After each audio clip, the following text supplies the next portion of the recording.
이단을 경계하라 라는 제목으로 하나님 말씀을 나누겠습니다. 제가 예전에 사역했던 그 교회에 나이가 많으신 여자 성도님이 한 분 있었습니다. 어느 날 전화가 그 여자 성도님에게 걸려왔습니다. 금융감독원 직원인데요, 개인정보가 유출되었습니다. 피해를 막으려면 통장에 있는 돈을 찾아서 냉장고에 보관해 주셔야 됩니다. 여러분 뭘까요? 보이스 피싱이었습니다. 그리고 이 전화를 통화하는 동안에 이 성도님의 통장에 1천만 원 정도의 그 돈이 있다는 사실을 상대방이 알게 되고 지금 시급히 빨리 은행으로 가라고 독촉합니다. 그래서 빨리 은행으로 가려고 할 때 이 성도님이 평소에 TV 뉴스에서 이 보이스 피싱 사례를 듣다 보니까 똑같은 거예요. 그래서 이게 보이스 피싱이라는 사실을 깨닫고 전화를 끊지 않은 채 계속 통화를 하면서 갔습니다. 어디로 갔냐면 파출소로 갔어요. 그리고 파출소에 가가지고 한 다음에 경찰 귀에다가 보이스 피싱 이렇게 얘기를 했대요. 그리고 계속 전화 통화를 하면서 지금 은행에 돈을 찾고 있다고 하면서 은행에서 12만을 찾아서 가는데 이 경찰들이 사복을 입고 멀리서 따라오기 시작했습니다.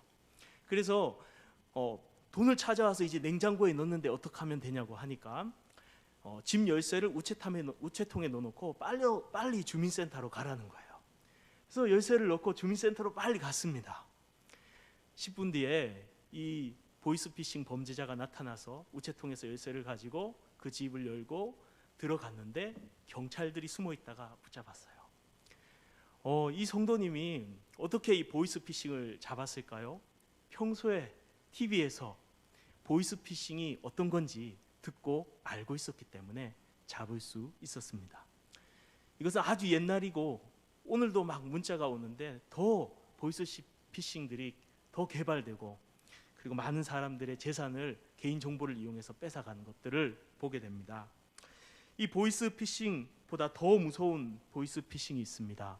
재산뿐 아니라 우리의 영혼과 우리 가정을 깨뜨리는 영적인 보이스피싱이 있습니다. 그것이 바로 이단입니다. 오늘 본문 말씀은 바로 이단에 대해서 경계할 목적으로 사도 베드로가 기록한 말씀입니다. 앞에서 우리는 예수님이 재림하지 않는다라는 이단의 거짓 가르침에 대해서 베드로가 변화산에서 본 경험과 성경의 예를 들어서 그것이 거짓됐다는 것을 증명한 후에 오늘 본문에 들어와서 베드로는 이 거짓 교사들 이단들을 경계할 목적으로 그들의 정체를 폭로하고 있습니다. 1절 상반절에 이렇게 말씀합니다. 1절입니다. 그러나 백성 가운데 또한 거짓 선지자들이 일어나니 이와 같이 너희 중에도 거짓 선생들이 있으리라. 여기서 백성 가운데에는 구약 성경에 나오는 이스라엘 백성 가운데 거짓 선지자들이 있었다라는 것입니다. 그렇습니다. 구약 시대에 하나님의 참된 말씀을 전하는 참 선지자들이 있었습니다. 참으로 죄 가운데 무너져가는 이스라엘이 참된 선지자의 선포되는 말씀을 듣고 가슴을 치고 회개하고 하나님께로 돌아갈 때 놀라운 영적인 은혜와 부흥과 회복의 역사가 이스라엘 역사 가운데 있었습니다. 반면에 거짓 선지자들이 등장해서 하나님의 말씀이 선포돼야 될 그때에 거짓된 말씀을 선포하고 자신의 욕심과 이득을 따라서 백성을 미혹하면서 죄를 짓고 있는 그들을 향해 평안하다 평안하다라는 거짓 메시지를 전한 결과 이스라엘은 큰 어려움과 멸망을 당하는 것을 보게 됩니다. 베드로 사도는 이 구약에 이 이스라엘 백성 가운데 거짓 선지자들이 과거에 있었던 것처럼 오늘날에도 교회에 이 세상에 거짓 교사들이 있다라고 베드로 사도는 말씀하고 있는 것입니다. 이 거짓 교사들이 교회와 뿐만 아니라 우리의 삶의 모든 자리에 있다. 과거에도 있었고 이스라엘 백성 가운데 있었고 초대교회 가운데 있었고 지금도 있고 앞으로도 이단은 있습니다. 여러분, 우리는 그러한 이단을 철저하게 경계해야 될 줄로 믿습니다. 오늘 2절 말씀에 이런 표현이 나와요. 너희 중에도 있느니라, 너희 중에도 있으리라 라는 표현이 나와요. 너희 중에도 있으리라. 나는 이단에 아무 상관없어요, 나는 안전해요, 난 이단 물리칠 수 있어요. 아닙니다. 방심하는 순간 넘어갑니다. 이단은 굉장히 우리 가까이 있을 수 있습니다. 교회 안에 침투해서 우리를 미혹할 수도 있고, 우리가 만나는 사람들 가운데, 또는 이웃 가운데, 또는 우리가 직장 가운데, 우리의 삶의 터전 가운데 이단은 찾아와서 우리를 미혹할 수 있습니다. 그러므로 우리는 이단을 철저히 경계해야 돼요. 그러면 어떻게 이단을 분별하고 경계할 수 있을까요? 오늘 베드로 사도는 본문에서 3가지 이단의 특징에 대해서 말씀해 주고 있습니다. 그것을 통해 분별하고 경계할 수 있다라는 것이죠. 1절 첫 번째는, 바로 첫 번째 이단의 특징은 뭐냐면 주님을 부인한다라는 것입니다. 1절 하반절에 이렇게 말씀합니다. 그들은 멸망하게 할 이단을 가만히 끌어들여 자기들을 사신 주를 부인하고, 자기들을 사신 그 피로 보혈로 우리를 구원하신, 값을 치르고 사신 주님을 부인하고 임박할 멸망을 스스로 취하는 자들이라, 이렇게 말합니다. 그렇습니다. 이단의 첫 번째 특징은 바로 주님을 부인하는 겁니다. 예수 그리스도를 부인하는 것입니다. 십자가의 복음을 부인하는 것입니다. 이단은 자신의 교주가 그리스도다라고 속이게 함을 통해서 십자가의 복음이 아니라 거짓 교주의 가르침을 따를 때 구원을 받는다라고 성도들을 미혹하고, 예수 그리스도와 그리스도께서 이루신 구원을 부인하게 만드는 일을 하는 것이 이단들의 특징이다라는 것입니다. 여러분, 이단이 얼마나 무서운지 모릅니다. 여러분, 신학생도 이단에 넘어갈 수 있다는 사실 아십니까? 제가 한 신학생의 간증을 들었어요. 그 신학생이 어느 날 지인의 소개로 교수님의 상담을 무료로 받게 되었대요. 근데 이 교수님이 자기 명함도 딱 주면서 굉장히 품위 있게 말하고, 본인이 관심 있어 하는 그 질문, 그것들을 딱 던지면서 답을 해주는데 너무 좋더라는 겁니다. 그 교수님이 자기를 위해서 기도해주고, 그래서 너무 마음이 활짝 열려서 교수님이 무료로 상담해 주는 거니까 이거 누구한테 절대 말하면 안 된다, 그러면서 상담을 몇 번 받다 보니까 교수님이 같이 공부를 하재요. 성경 공부를. 그래서 공부를 시작했다는 거예요. 여러분, 이 교수님이 누굴까요? 신천지였습니다. 신천지가 얼마나 교묘하게 접근하는지 모른대요. 한 명 타켓을 놓으면은 3명, 4명에서 팀을 짜고 그 사람에 대한 정보를 A4지 앞뒤로 빽빽하게 쓰고, 거기에 맞춤형으로 그 신천지 수많은 사람들 이단 속에서 데려온다는 거예요. 영어 원하는 사람, 영어 가르치는 사람, 그 다음에 색소폰 배우고 싶어 하는 사람은 색소폰 연주하는 사람, 커피 모임 좋아하는 사람은 커피 모임 잘하는 사람, 그런 사람들을 붙여가지고 수백 가지의 방법으로 미혹을 해서 결국에는 성경 공부하자라는 하나의 깔때기로 나아간대요. 그러면서 미혹을 하는 것입니다. 이 신학생도 미혹이 되었어요.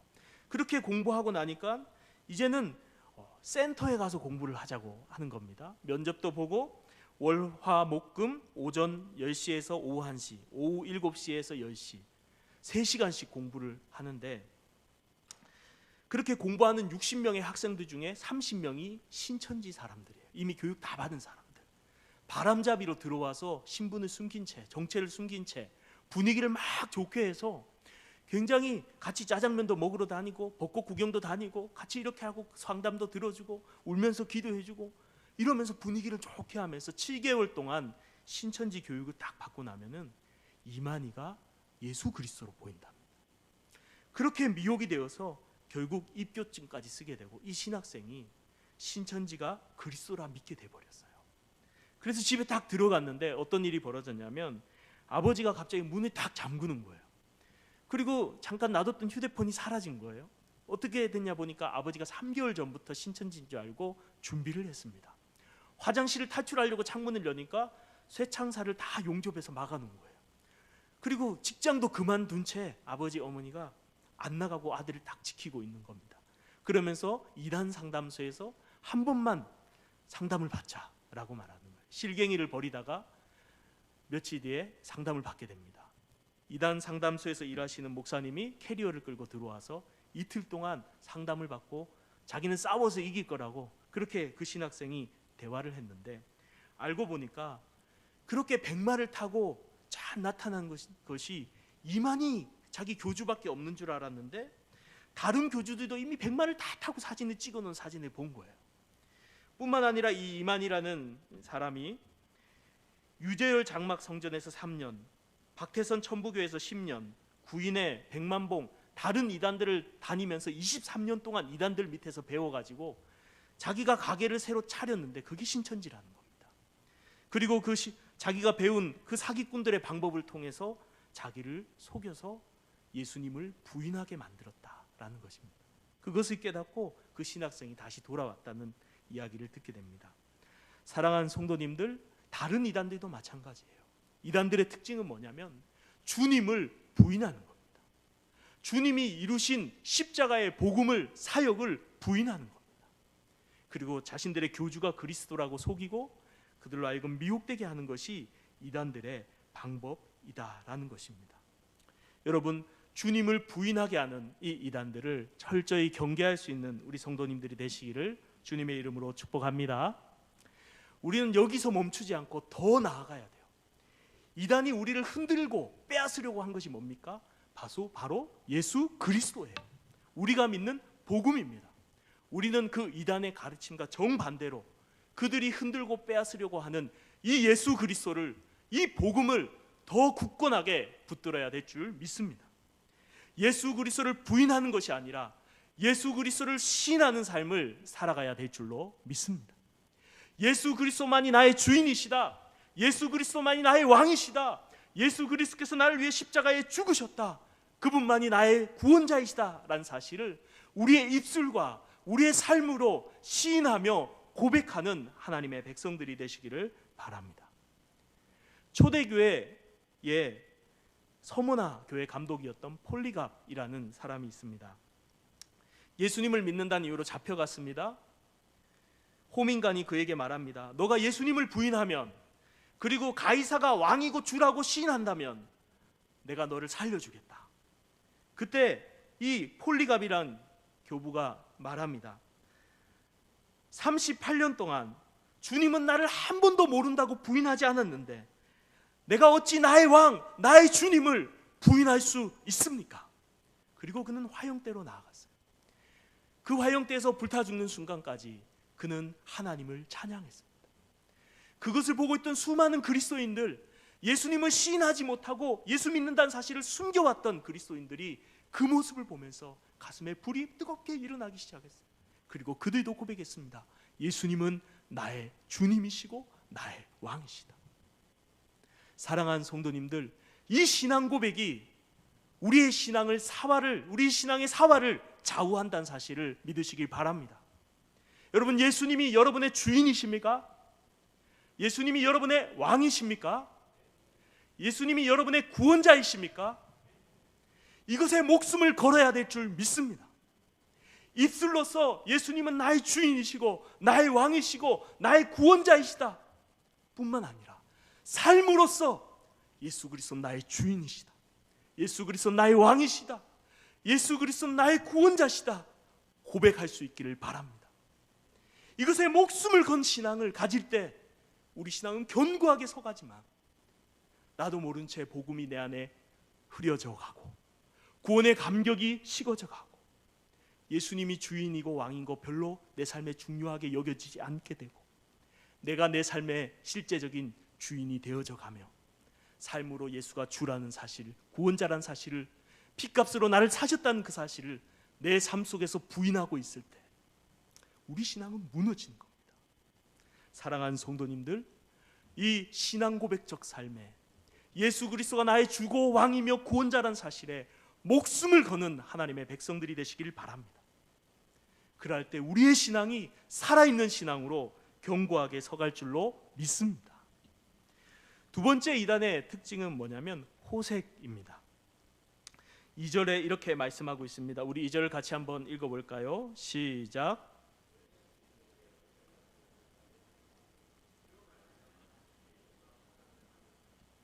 네, 여럿이 원어에 보면 판타스라고 되어 있어요. 많은 사람들이 그들의 호색하는 것을 따른다. 그리고 이것이 복음을 막는 일이 되어질 것이다 라고 말하고 있습니다.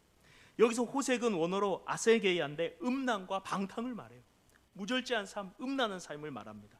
당시 로마 사회가 그러했습니다. 극장 문화, 굉장한 화려한 문화 같지만 거기에는 음란함, 성매매를 하는 것이 같이 연관된 것이 로마 시대 극장 문화였습니다. 목욕탕도 마찬가지요. 동성애의 장소가 되었던, 음란한 장소가 되었던 것이 고대 로마의 그 목욕탕 문화였습니다. 연애도 마찬가지입니다. 누워서 술을 먹고 밤새 토하면서 탐욕과 음란의 죄를 지었던 것이 로마 사회의 연애였고, 상인 길드도 마찬가지였습니다. 우상 숭배를 하며 음란한 축제를 벌이는 자리에 가지 않으면 그리스도인들이라도 장사할 수 없고 사회생활 할 수 없는 것이 당시 사회 구조였어요. 이러한 음란한 문화 가운데서 그리스도인들은 신앙을 지키기 위해서 동참하지 않고 경제적인 손해를 감수하며 믿음을 지켰는데, 거짓 교사들, 이단들이 와서 하는 말이, 예수님을 믿고 영혼을 구원받았다면, 영혼이 구원받았다면, 이 헬라파 영향을 받아서 이원론의 이 철학이 들어갔거든요. 육신은 아무렇게나 살더라도 우리 구원이 취소되지 않는다라는 거짓 가르침을 가르친 거예요. 그래서 사회생활을 하려면, 경제생활을 하려면 술도 마시고 접대도 하고 음란한 일도 하고 죄도 지어도 된다라고 가르쳤던 것이 당시 이 거짓 교사들의 가르침입니다. 오늘날 그리스도인들에게 일어난 유혹들이 얼마나 많이 옵니까? 그럼에도 불구하고 이 음란한 죄를 멀리할 수 있는 하나님 백성들이 되시기를 바랍니다. 이러한 음란은 이단들의 특징이에요. 90년대 대학가에서 유명했던 JMS라는 이단이 있습니다.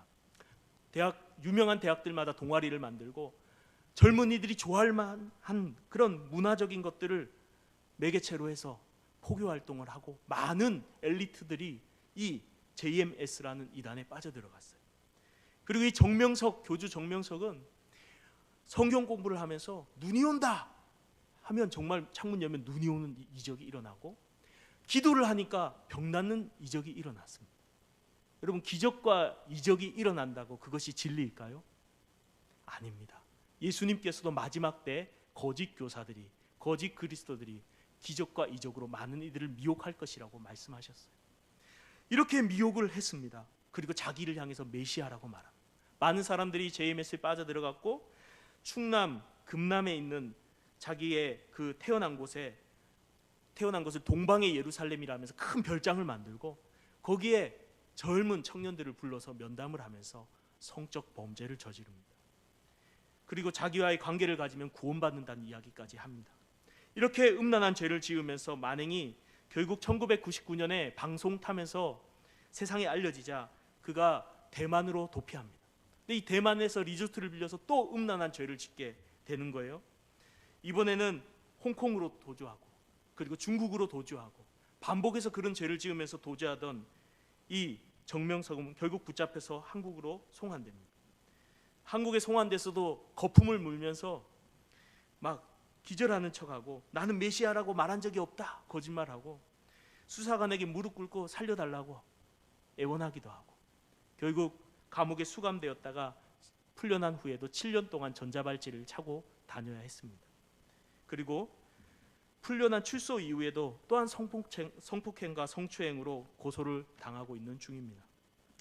여러분, 다른 이단들도 마찬가지예요. 이단들의 특징 중에 하나가 음란입니다. 이단들만 그렇습니까? 이 시대가 음란입니다. 우리 권사님 기도 잘 해주신 것처럼 이 시대의 TV나 유튜브나 어떤 문화를 보십시오. 영화나 드라마나 음란이 빠지지 않습니다. 드라마에서 이혼과 동성애를 바람피는 것을 아름답게 미화시켜서 그것들이 반드시 추가돼야 될 요소들로 사막만 버리고 많은 사람들을 문화라는 이름 속에 유혹하고 신앙의 가치관을 흔들고 있습니다. 법적으로도 간통법도 폐지할 뿐 아니라 차별방지법이라는 법을 통해서 만들어서 동성애를 합법화하려는 도전들을 계속해서 해오고 있습니다. 이렇게 음란하고 악한 시대를 살아가는 우리들, 마치 창세기 전의 혼돈과 공허의 상태 같습니다. 하나님의 창조 질서를 깨는 이 모든 더러운 것들을 우리는 멀리하고 성결한 하나님의 백성이 되어야 될 줄로 믿습니다. 가만히 보세요. 이스라엘이 모압 평지에서 하나님의 무서운 징계를 당한 이유가 뭡니까? 이방인과 간음하고 우상 숭배했기 때문에. 이스라엘이 마지막 때 멸망한 이유가 무엇입니까? 영적으로 우상 숭배를 하며 음란하고 육신적으로 음란한 죄를 지었기 때문에 이스라엘은 심판을 당했습니다. 여러분, 식충식물이라고 아시죠? 아름다운 꽃과 또는 달콤한 향기를 풍기는 그런 식물입니다. 곤충이 그 냄새를 맡고 싹 가서 그 꽃에 탁 앉으면 어떻게 됩니까? 바로 입구가 닫히거나 미끄러져서 떨어져서 소화에게 녹아서 죽습니다. 이 음란한 죄가 달콤해 보이지만은 거기에 빠져든 자는 반드시 파멸을 당하게 된다라는 것입니다. 그래서 사도 바울은 이렇게 말합니다. 에베소서 5장 3절에 음행과 온갖 더러운 것과 탐욕은 너희 중에서 그 이름이라도 부르지 말라. 이는 성도의 마땅한 바니라. 음란한 것과 더러운 것, 여러분 이야기거리로도 삼아서는 안 될 줄 믿습니다. 유머나 농담의 거리로도 그리스도인들은 삼아서는 안 됩니다. 이찬수 목사님 그러시더라고요. 예전에 자기는 19세, 18세 그 이상 그런 빨간색 뜬 영화는 안 본다. 애들한테 해로운 것은 어른들한테도 해롭다.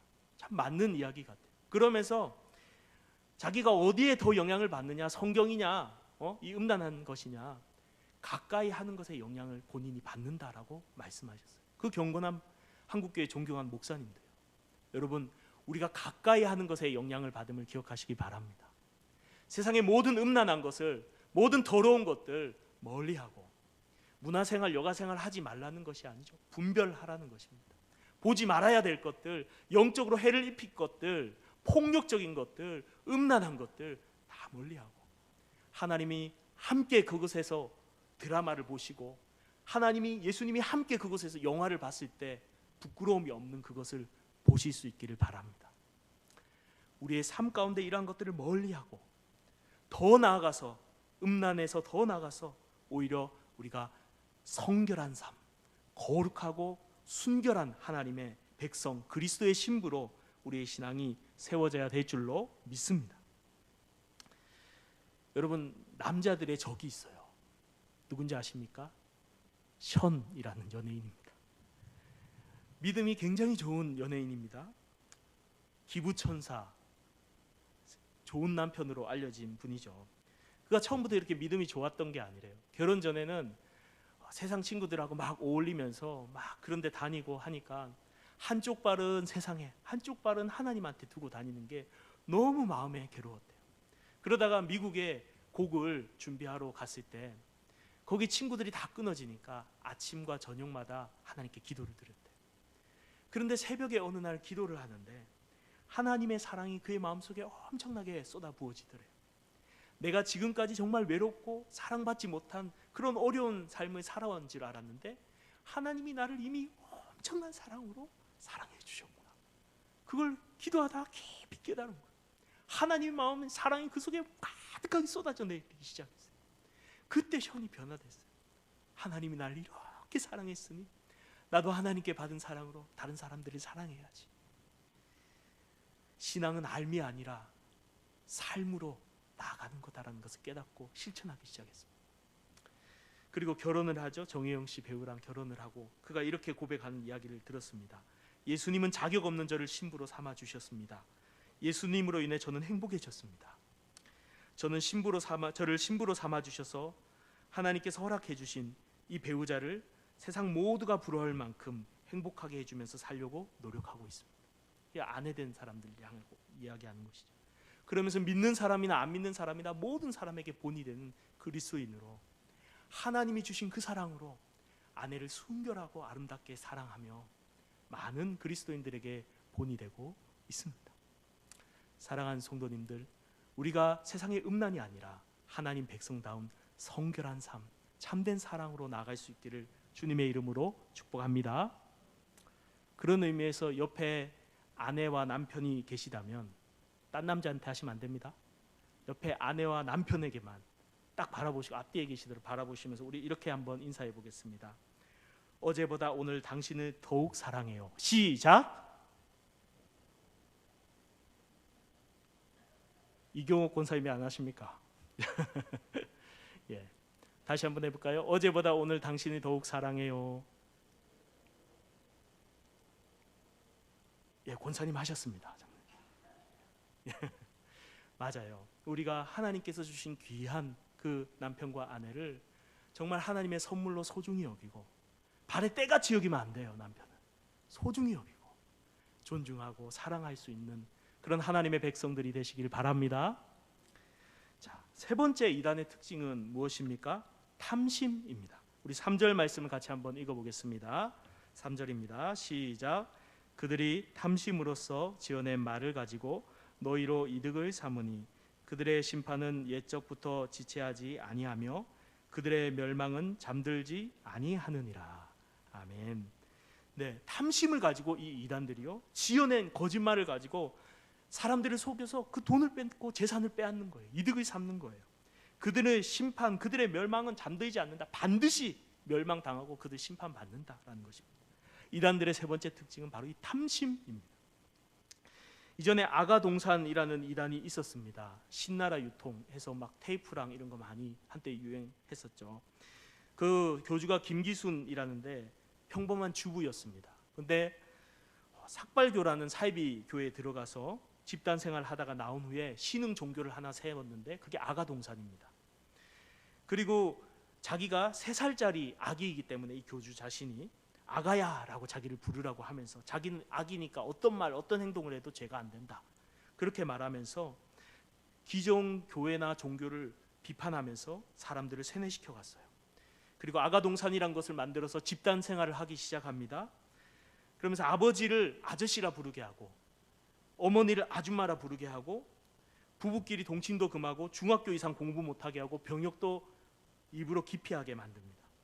새벽 6시부터 12시까지 밤 12시까지 노동을 시키는데 낮에는 농장, 밤에는 공장에서 일시키면서 1년에 4번밖에 휴식을 주지 않고 공동체 생활을 한다는 명목으로 그들의 노동력을 착취하고 재산도 또한 50억 되는 재산을 탈취하고 그렇게 부를 축적해서 6년 만에 4,000평의 땅이 13만 평의 땅으로 확장되고 많은 재산을 자기 집에 이렇게 은닉했다가 발각되게 됩니다. 여러분, 다른 이단들도 마찬가지입니다.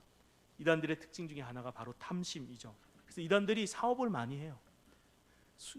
그 이단 신도들의 노동력을 착취해서 자신의 탐심을, 교주의 탐심을 채우는 것이 이단의 특징 중에 하나입니다. 그러나 성경은 다르게 말합니다. 골로새서 3장 5절의 말씀에 보면 땅에 있는 지체를 죽이라 곧 음란과 부정과 사욕과 악한 정욕과 탐심이니 탐심은 우상 숭배니라. 탐심은 하나님보다 더 다른 것들을 탐하는 마음, 더 사랑하는 마음이기 때문에 성경에서는 우상 숭배라고 합니다. 야고보서 2장 15절에도 욕심이 잉태한즉 죄를 낳고 죄가 장성한즉 사망을 낳느니라 라고 말합니다. 이 욕심과 탐심 때문에 사람들은 죄를 짓게 되고 아담과 하와도 사단에게 속아서 선악과를 탐하다가 무서운 죄를 짓게 되고 아합도 나봇의 밭을 탐하다가 무서운 죄를 짓게 됩니다.